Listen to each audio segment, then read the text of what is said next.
Talagang wow mga palangga kasi ang sarap ng panghimagas na gagawin natin ngayon at mura lang po itong ating puhunan. Kaya wag na nating patagalin ito, simulan na po natin. Madali lang itong gawin mga palangga, kaya tara na. So meron po tayo ditong 2 piraso ng itlog, large po itong ginamit ko.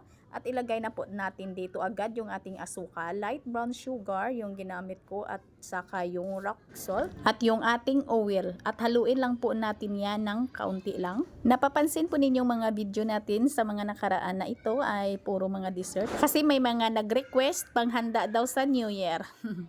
At pagkatapos ay magtunaw muna tayo ng ating dark chocolate.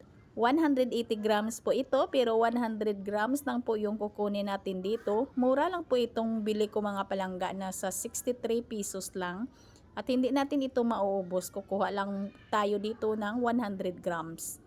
At pagkatapos ay lagyan ko lang ito ng 1 tablespoon ng oil at saka tunawin ko lang ito dito sa aking oven. Tamang-tama talaga yung ating mga video recipe ngayon kasi may mga pa-order din ako, pero kaunti lang po yung tinanggap ko na pa-order ha. Baka mamaya wala na yung laman yung aking misa. At ito na yung ating dark chocolate. Ilagay na po natin dito sa ating bowl at saka haluin lang po natin ito ng kaunti.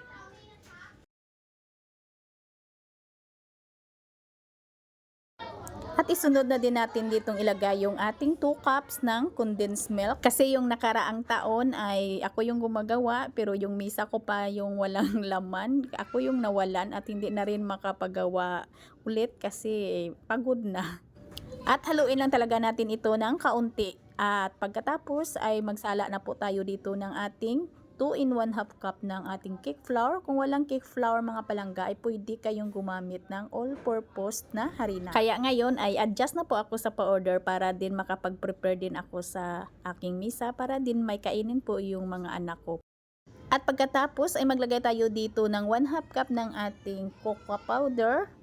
Pwede tayo ditong gumamit ng Binsdorf na cocoa powder. At haluin lang po natin ito mga palangga hanggang sa mag-will combine yung ating mga ingredients at huwag lang po talaga natin itong i-overmix. Pag nakikita natin na wala na yung mga halo-harina na mga puti na sa tingin po natin ay nagpantay na po yung paghalo natin, ay tama na po yan mga palangga. At pagkatapos ay ilipat na po natin ito sa ating tray. Meron po ako ditong 9 by 11 by 1 na sizes ng aking lianera. Binanyahan ko lang ito ng large shortening at nilagyan ko ng parchment paper.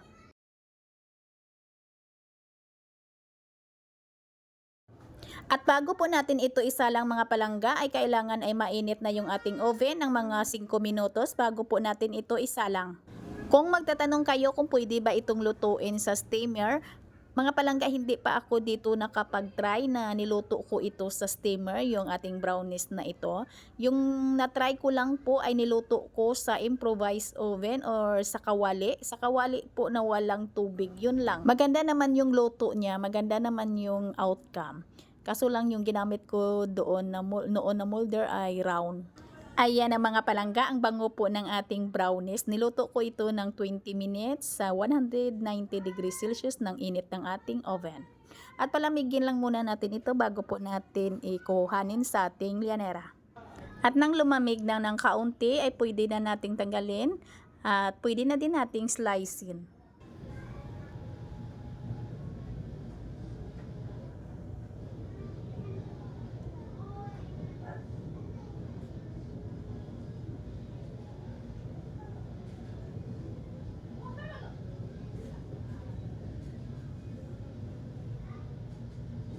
Masarap talaga itong brownies natin ngayon mga palangga at sana masubukan ninyo ito at maliit lang naman itong ating puhunan dito. At ang tamis dito mga palangga ay tamang-tama lang po talaga.